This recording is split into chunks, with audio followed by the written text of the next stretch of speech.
सकता है इस पूरे मामले में।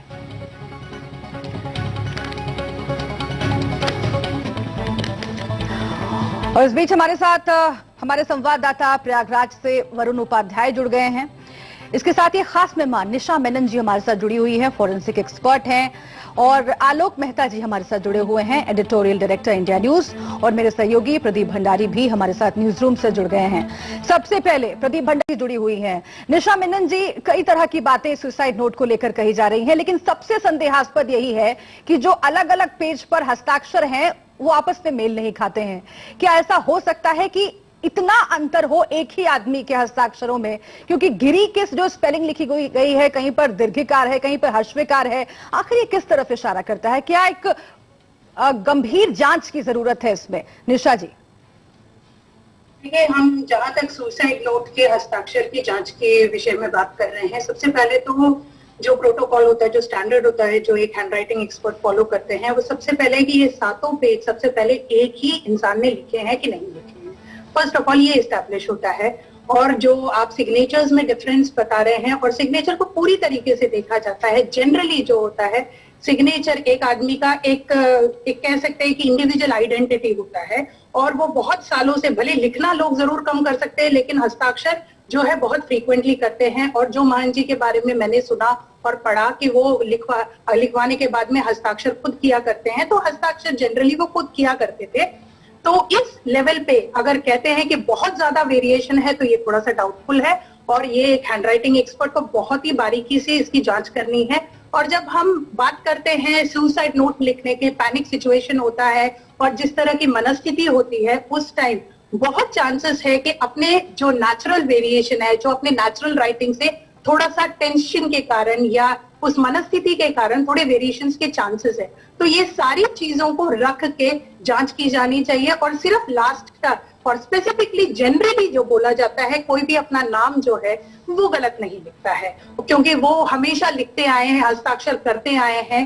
तो जो उसकी मात्राएं हैं, मात्राएं मोर ओवर थोड़ा सा ट्रेमर हो सकता है, थोड़े टेंशन से इधर उधर हो सकते हैं, लेकिन बहुत ज्यादा स्पेलिंग मिस्टेक्स या होने के चांसेस नहीं है। बट जब तक एक हैंडराइटिंग एक्सपर्ट उसको बहुत ही बारीकी से उसका जांच नहीं कर ले, मैं ये कुछ भी नहीं बताना चाहूंगी कि ये पूरे पेजेस जो है वो हस्ताक्षर में पूरी तरीके से विभिन्नता है, भिन्नता अलग अलग लोगों ने किया है कि नहीं किया है। और मोरोवर ये सारी जी निशा जी, एक और बहुत ही संदेहास्पद बात है इसमें, जो तारीख को लेकर के है। 20 तारीख की है पूरी घटना, और पहले 13 तारीख लिखा गया है और उसे काट करके फिर 20 तारीख का जिक्र किया गया है।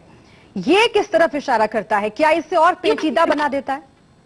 देखिए, ये थोड़ा सा बहुत ही आप कह सकते हैं डाउटफुल या संदेहास्पद है, क्योंकि अगर कुछ नया, अगर कोई सुसाइड करता है तो फ्रेश पेज क्यों नहीं लिए गए? वो 13 तारीख के डेट को काट के ही 20 तारीख क्यों की गई?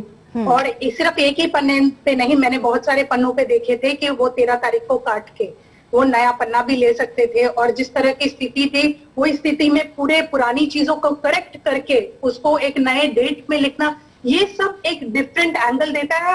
और ये जांच का एक मुख्य विषय है, जहां आपने हस्ताक्षर में इंक के डिफरेंस की बात करें, अगर अलग अलग दिन लिखे गए हैं, अलग अलग पेन से लिखे गए, ये भी एक जांच का विषय हो जाता है। ठीक है। कुछ देर पहले प्रदीप, आपने कई साधु संतों, इसी को आगे बढ़ाते हुए निशा मेनन जी, ठीक है आप रहिएगा हमारे साथ, लेकिन निशा मेनन जी, एक और बात जो मैंने बार बार संतों के मुंह से सुनी, वो ये कि इतना लंबा सुसाइड नोट नहीं लिख सकते थे महंत नरेंद्र गिरी। अगर सुसाइड नोट मिलता और उसने कुछ कुछ 1-2 पन्ने में कुछ लिखा हुआ होता तो वो समझा जा सकता था, लेकिन 8 पन्ने का, 13 पन्ने का कोई कह रहा सुसाइड नोट, आखिर ये हो सकता है क्या? एक व्यक्ति जो परेशान है, परेशान मनस्थिति में है, इस दौर से गुजर रहा है, क्या वो इतना लंबा सुसाइड नोट लिखेगा? आपका अनुभव क्या कहता है?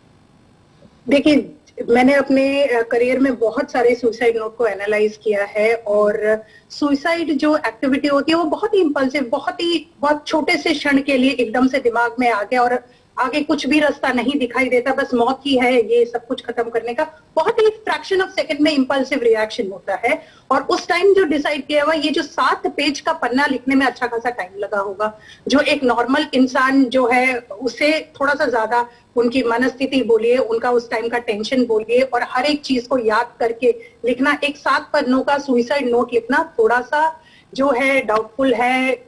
अस्वाभाविक आप कह सकते हैं, इतना लंबा नहीं होता है।